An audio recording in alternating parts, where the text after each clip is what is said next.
Welcome back to this channel once again. My name is Ashutosh Upadhyay. आप सब कैसे हैं? Get ready, I have cooked a new lesson for you, that is true beauty, जो कि Thomas कैर्यू के द्वारा रचित है।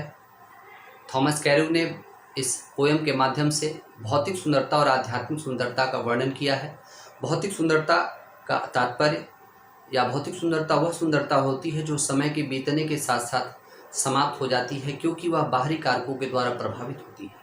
लेकिन आध्यात्मिक सुंदरता जो कि भगवान के द्वारा रचित है और भगवान ही इसको नियंत्रित करता है, अर्थात इसको बनाए रखता है, और यह समय बीतने के साथ साथ इसकी सुंदरता और बढ़ती चली जाती है। तो भौतिक सुंदरता और आध्यात्मिक सुंदरता के बारे में थॉमस कैर्यू ने क्या कंपोज किया है, क्या लिखा है, आइए हम उसको इस पाठ के माध्यम से, इस कविता के माध्यम से समझने का प्रयास करते हैं। सबसे पहले आइए हम लोग ध्यान देते हैं उनके स्टेंजा पर। पहले हम इसको पोएम के माध्यम से समझेंगे, संगीत के माध्यम से समझेंगे और फिर इसके अर्थ को भी जानने का प्रयास करेंगे। तो मेरे साथ बने रहिए और समझने का प्रयास कीजिए। Stay tune. The true beauty, the true beauty, the true beauty, the true beauty, he that loves rosy cheek or coral lip admires, or from starlight to seek few to maintenance fires, as old time makes this decay, so his plans must waste away. The true beauty, the true beauty, the true beauty, the true beauty, he वह, that जो, loves प्यार करता है, रोजी गुलाब जैसे, चीक गाल से, और या अ कोरल लिप, अ कोरल मूंगे के समान लाल, लिप होठ, एडमायर्स प्रशंसा करता है, और या फ्रॉम स्टार लाइक आइज सितारों जैसी सुंदर आंखों में। डथ का तात्पर्य होता है डज, शीक तलाशना, तलाशता है, फ्यूल ईंधन, यहां पर प्रेम रूपी ईंधन की बात होगी, टू मेंटेन बनाए रखने के लिए, हिज फायर्स अपनी अग्नि, यहां पर प्रेमाग्नि से तात्पर्य है, ठीक है।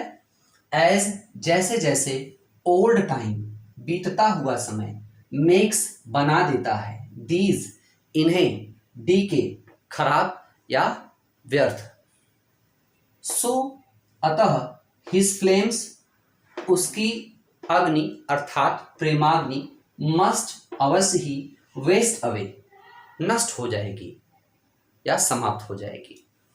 आइए हम इसके अर्थ को समझते हैं। ही वह नायक जो नायिका के, ही दैट वह नायक जो नायिका के, रोजी चिक गुलाबी कपोलों से या गुलाब जैसे लाल गाल से, लव्स प्रेम करता है, और एक कोरल लिप या मूंगे के समान लाल ओठों की, एडमायर्स प्रशंसा करता है, और या फ्रॉम स्टार लाइक आइज सितारों जैसी आंखों में, डथ सिक्स तलाशता रहता है, फ्यूल ईंधन प्रेम रूपी ईंधन तलाशता है, टू मेंटेन बनाए रखने के लिए, हिज फायर्स अपनी प्रेमाग्नि, अर्थात वह नायक जो नायिका की गुलाबी कपोलों या गुलाब जैसे लाल गालों से प्रेम करता है, या मूंगे के समान लाल होठों की प्रशंसा करता है, या सितारों जैसी सुंदर आंखों में अपने प्रेम की प्रेमाग्नि को बनाए रखने के लिए प्रेम रूपी ईंधन को तलाशता रहता है, अर्थात वह उस नायिका की आंखों में अपने लिए चाहत को ढूंढता रहता है।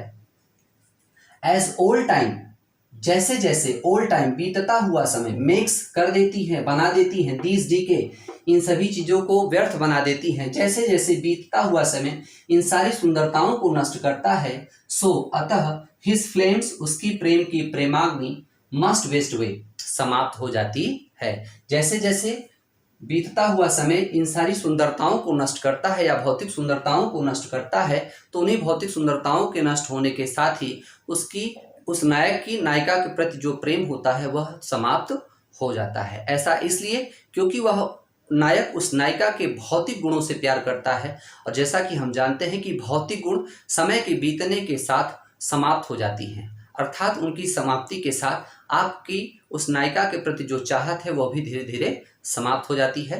Let's go for once again.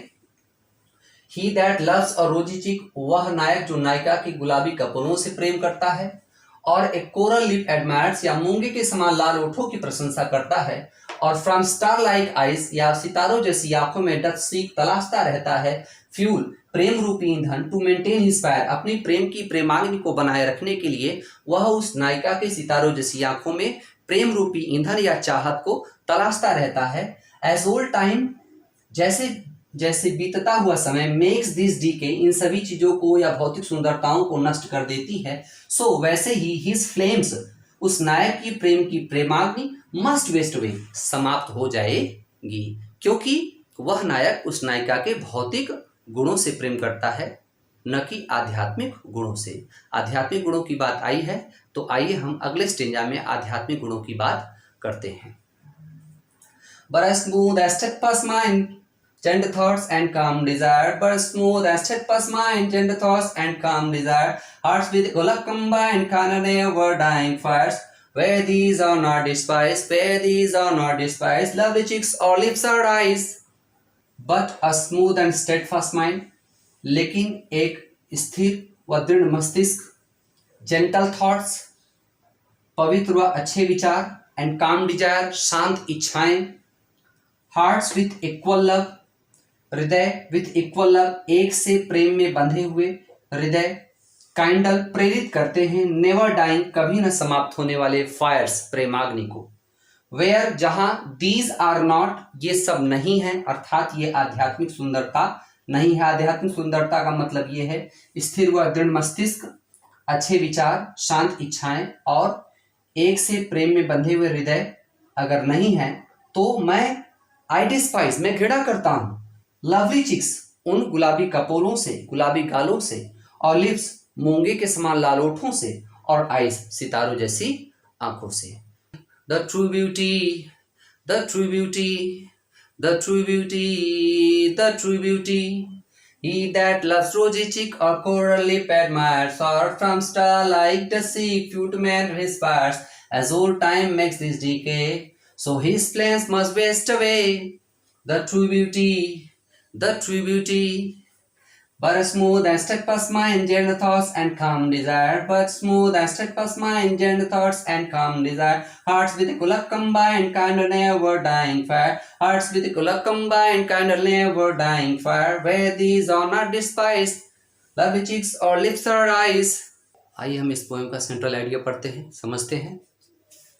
Central idea, मूल विचार ऑफ द पोएम, इस कविता का, द ट्रू ब्यूटी, सच्ची सुंदरता का, wants to bring a light, प्रकाशित करना चाहता है, ऑन फिजिकल ब्यूटी, भौतिक सुंदरता पर, एंड स्पिरिचुअल ब्यूटी, और आध्यात्मिक सुंदरता पर। फिजिकल ब्यूटी, भौतिक सुंदरता, लाइक रोजी चिक, गुलाबी गाल, कोरल लिप, मूंगे के समान लाल ओठ, स्टार लाइक आइज, सितारों जैसी आंखें, डीकेज, समाप्त हो जाती हैं, with the passage of time, समय बीतने के साथ साथ, बिकॉज, क्योंकि फिजिकल ब्यूटी, भौतिक सुंदरता, इज मोमेंटरी, क्षणिक होती है, क्रिएटेड बाय गॉड, भगवान के द्वारा रचित होती है, and maintained by human and external factors, मानवों द्वारा और उनके बाहरी बाह्य कारकों के द्वारा यह नियंत्रित की जाती है। इट फोर्सेस, यह बाध्य करती है, नॉट टू लव, न प्रेम करने के लिए, ए लवर, एक प्रेमी को, टू हिज बिलव्ड, अपनी प्रेयसी से या प्रेमिका से, वाइल, जबकि स्पिरिचुअल ब्यूटी, आध्यात्मिक सुंदरता, लाइक कांस्टेंट, दृढ़, स्थिर, एंड फर्म माइंड, दृढ़ मस्तिष्क, प्योर एंड गुड आइडियाज, पवित्र और अच्छे विचार, डिजायर, फ्री फ्रॉम एजिटेशन, इच्छाएं उतावलेपन से दूर, आर लॉन्ग लास्टिंग, लंबे समय तक चलने वाली होती हैं, with the passage of time, समय बीतने के साथ साथ, बिकॉज स्पिरिचुअल ब्यूटी, आध्यात्मिक सुंदरता, is the beauty of mind, यह मस्तिष्क एंड सोल, आत्मा की सुंदरता होती है, अनलिमिटेड, असीमित होती हैं, क्रिएटेड, बनाई गई होती है, एंड कंट्रोल्ड बाय गॉड, और भगवान के द्वारा नियंत्रित की जाने वाली होती है। So this is all about the poem and central idea of this special chapter. Hope you enjoyed it very well. यदि आपको अच्छा लगा है तो इसे लाइक कीजिए, सब्सक्राइब कीजिए और बहुत ज़्यादा शेयर कीजिए। Finally, never say bye, meet you, good bye.